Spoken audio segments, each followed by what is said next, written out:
62세의 한 공무원이 있었습니다. 그는 30년 동안 근무한 뒤 은퇴를 결심했습니다. 이제는 여유로운 삶을 즐기자는 생각으로 퇴직금을 챙기고 안정된 노후를 꿈꾸며 하루하루를 보낼 준비를 했습니다. 그러나 1년 만에 그의 상황은 급변했습니다. 퇴직금을 다 쓰고 월세와 생활비를 감당할 수 없게 된 그는 결국 파산을 맞이하고 말았습니다. 이 이야기는 결코 남의 이야기가 아닙니다. 당신도 모르게 빠질 수 있는 은퇴 후 파산의 함정은 생각보다 가까이에 있습니다.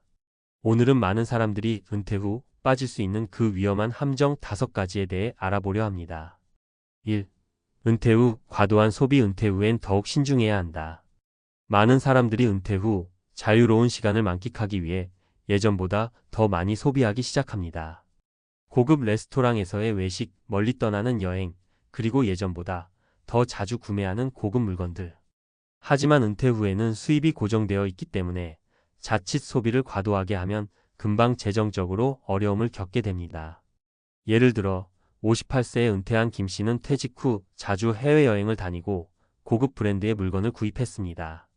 처음에는 퇴직금이 있었기에 큰 문제는 없었습니다. 그러나 시간이 지나면서 매달 나가는 돈은 계속 늘어났고 결국 1년 만에 은퇴 자금을 다 써버리고 말았습니다. 소비 습관은 은퇴 후에도 계속 이어졌고 김 씨는 결국 적은 연금을 받으며 매달 적자가 쌓이는 상황에 처하게 되었습니다. 이렇게 은퇴 후 과도한 소비는 금방 재정적인 함정으로 빠지게 만듭니다. 2. 재정 계획에 부족. 준비된 은퇴는 없다. 은퇴 후에도 여전히 재정적인 안정성을 유지하기 위해서는 철저한 계획이 필요합니다. 많은 사람들이 퇴직금만으로는 평생을 살 수 없다는 사실을 인식하지 못하고 나중에 후회하게 됩니다. 한 가지 사례로 64세의 박 씨는 퇴직금 3억 원을 가지고 은퇴했습니다. 그는 퇴직금을 주식과 부동산에 투자하며 안정적인 수익을 낼 계획을 세웠습니다. 그러나 주식시장의 급격한 하락과 부동산 경기 침체가 그를 덮쳤습니다. 예상치 못한 투자 손실로 인해 그의 자산은 크게 줄어들었고 예상보다 더 빠르게 퇴직금을 다 써버리게 되었습니다. 박 씨처럼 미리 재정 계획을 세우지 않고 자산을 운용하면 예기치 않은 상황에서 재정적으로 큰 어려움을 겪게 될 수 있습니다. 3. 건강관리 소홀. 무리한 노후 생활. 은퇴 후에는 건강도 큰 영향을 미칩니다. 많은 사람들이 이제는 걱정 없이 쉬자는 마음으로 운동도 줄이고 식습관도 무심코 놓치게 됩니다. 하지만 건강이 나빠지면 치료비가 급증하고 병원에 다니는 횟수가 늘어나면서 금전적인 부담이 커집니다. 68세의 정 씨는 은퇴 후 여행과 취미활동에 집중하며 여유로운 삶을 즐기고자 했습니다. 하지만 운동을 하지 않고 과식과 음주를 반복하며 몸이 점차 망가졌고 여러 건강 문제로 병원에 자주 가게 되었습니다. 점차 의료비가 커지면서 그의 노후 자금은 급격히 줄어들었고 결국 그는 소득 없이 의료비와 생활비를 감당하기 어려운 상황에 처하게 되었습니다. 4. 은퇴 후 사회적 고립. 정신적 충격. 많은 사람들이 은퇴 후 처음에는 여유를 즐깁니다. 하지만 시간이 지날수록 외로움과 고립감을 느끼는 경우가 많습니다. 사람들과의 교류가 줄어들고 사회적인 활동이 없으면 정신적인 부담이 커지게 됩니다. 이는 결국 삶의 질을 떨어뜨리고 무기력한 생활을 유발하며 때로는 재정적 문제로 이어질 수 있습니다. 75세의 조 씨는 은퇴 후 하루 대부분을 집에서 보내며 외로움에 시달렸습니다. 그는 어느 날 TV를 보며 다시 일할 수도 없을까 하는 생각을 하게 되었습니다. 하지만 그는 고립감과 우울증에 시달리며 더 이상 외출도 하지 않게 되었고 결국 사회적 연결이 끊어진 채로 생활하게 되었습니다. 이러한 고립은 정신적, 육체적 건강에 부정적인 영향을 미치며 은퇴 후에는 적극적으로 사회적 활동을 유지하는 것이 중요하다는 교훈을 주고 있습니다. 5. 은퇴 준비에 부족. 변동하는 경제 상황. 은퇴 후 경제적인 상황이 항상 일정하지 않다는 점을 인식해야 합니다. 예를 들어 물가 상승률이나 경제 불안정, 금리 인상 등은 예상치 못한 변수들입니다. 특히 정해진 연금만으로는 생활을 꾸려가기 어려운 경우가 많습니다. 그럼에도 불구하고 많은 사람들이 이를 간과한 채 은퇴를 준비합니다. 55세의 이 씨는 퇴직 후 작은 농장을 운영하며 여유로운 삶을 꿈꿨습니다. 하지만 그는 농업 관련 지식이 부족했고 기후 변화와 농산물 가격의 변동으로 어려움을 겪었습니다. 예상보다 적은 수익을 얻은 그는 결국 다른 일을 찾게 되었습니다. 이처럼 변동하는 경제 상황에 대비하지 않고 은퇴를 준비하면 나중에 큰 후회를 하게 될 수 있습니다. 이처럼 은퇴 후 빠질 수 있는 5가지 함정은 생각보다 더 가까이 존재하고 있습니다.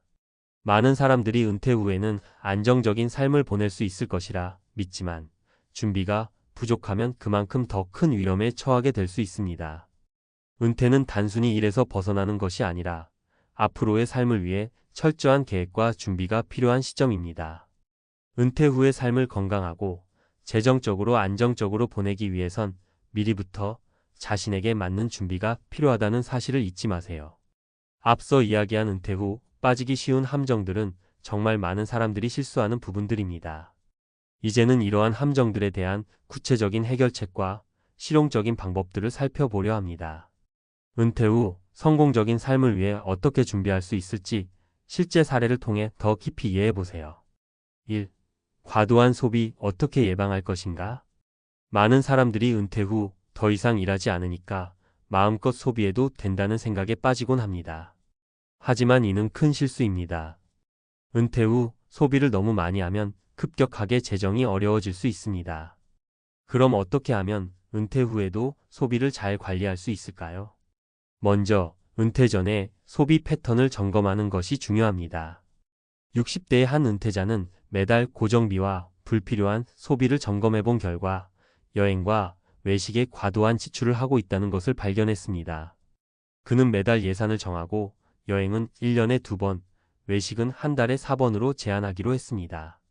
이런 방식으로 예산을 세우고 고정비를 제외한 변동비를 관리하는 것이 필수입니다. 예를 들어 한 달에 50만 원을 생활비로 쓰겠다고 결심하고 이를 철저히 지키기 위해 모든 지출을 기록하는 방법을 사용했습니다. 2. 재정 계획의 부족, 어떻게 대비할 것인가? 은퇴 후 안정적인 생활을 유지하려면 철저한 재정 계획이 필요합니다. 퇴직금만으로는 충분하지 않기 때문에 추가적인 수익원을 마련하는 것이 중요합니다. 실제로 64세 박 씨는 3억 원을 퇴직금으로 받았지만 주식과 부동산 투자에서 실패하며 자산이 급감했습니다. 그는 다양한 재정 투자 방법을 공부하고 전문가의 조언을 받으며 위험 분산을 위한 다양한 자산 배분을 시작했습니다. 예를 들어 주식뿐만 아니라 연금 상품, 채권, 부동산 펀드 등의 일정 금액을 나누어 투자의 리스크를 줄였습니다. 또한 생활비를 절약할 수 있는 방법을 찾아 실천해야 합니다. 주식 투자에 실패한 박 씨는 생활비를 줄이기 위해 식비 절약과 자기 개발을 위한 도서를 읽으며 부수입을 올릴 수 있는 방법을 고민했습니다. 이처럼 재정 계획은 단순히 자산 배분만을 의미하지 않고 일상적인 지출을 아끼고 자기 개발을 통해 새로운 수익 모델을 찾는 노력이 필요합니다. 3. 건강관리 소홀 어떻게 피할 것인가? 은퇴 후 건강이 나빠지면 치료비가 급증하고 생활에 큰 영향을 미칩니다. 은퇴 후 건강관리는 정말 중요한 부분입니다.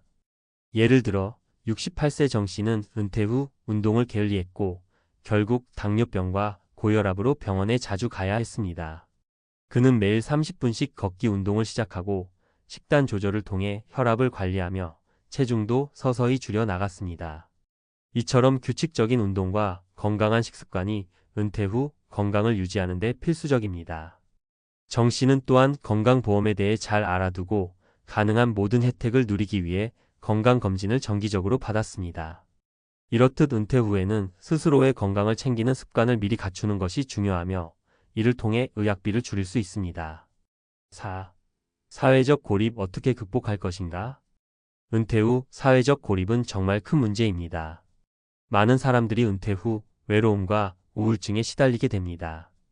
이를 방지하려면 사회적 연결을 유지하는 것이 중요합니다. 예를 들어 70세의 이 씨는 은퇴 후 처음에는 친구들과의 모임이 줄어들며 외로움을 느꼈습니다.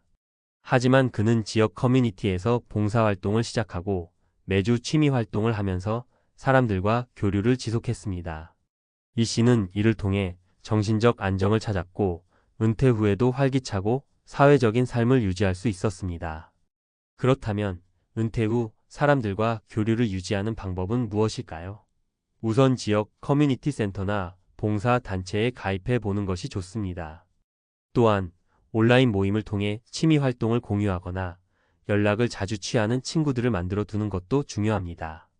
이렇게 사람들과 지속적으로 소통하고 사회적 관계를 유지하면 고립감을 줄이고 더 나은 은퇴 생활을 즐길 수 있습니다. 5. 변동하는 경제 상황, 어떻게 대비할 것인가? 은퇴 후에도 경제 상황은 예측할 수 없습니다. 주식시장이나 부동산 시장의 변동에 대비하려면 경제의 흐름을 잘 파악하고 대비하는 것이 중요합니다. 55세의 이 씨는 퇴직 후 농장을 운영하기 시작했지만 기후 변화와 농산물 가격 변동에 직면했습니다. 이 씨는 이러한 불확실성을 줄이기 위해 다양한 수익 모델을 고려하고 농작물 외에도 소규모 공예품 제작과 같은 부수입을 만들어 두었습니다. 또한 상황에 맞는 직업을 갖는 것도 한 방법입니다. 은퇴 후에도 아르바이트나 프리랜서로 일하는 것은 경제적 안정을 위한 좋은 방법입니다. 실제로 많은 60대 은퇴자들이 인력 파견 업체나 온라인 강사 등의 일을 하며 경제적 자립을 유지하고 있습니다. 결국 은퇴 후 성공적인 삶을 보내기 위해서는 미리 철저히 준비하는 것이 중요합니다. 은퇴 후에도 꾸준히 자산을 관리하고 건강을 챙기며 사회적 연결을 유지하는 것이 필수입니다. 또한 경제 상황에 맞는 수입원을 마련하는 것도 중요한 준비 사항입니다. 이 모든 준비는 시간이 지나면서 자산을 보호하고 더 나은 은퇴 생활을 유지하는 데 큰 도움이 될 것입니다. 미리 시작하고 꾸준히 실천하는 것이 결국 은퇴 후의 행복을 보장해 줄 것입니다.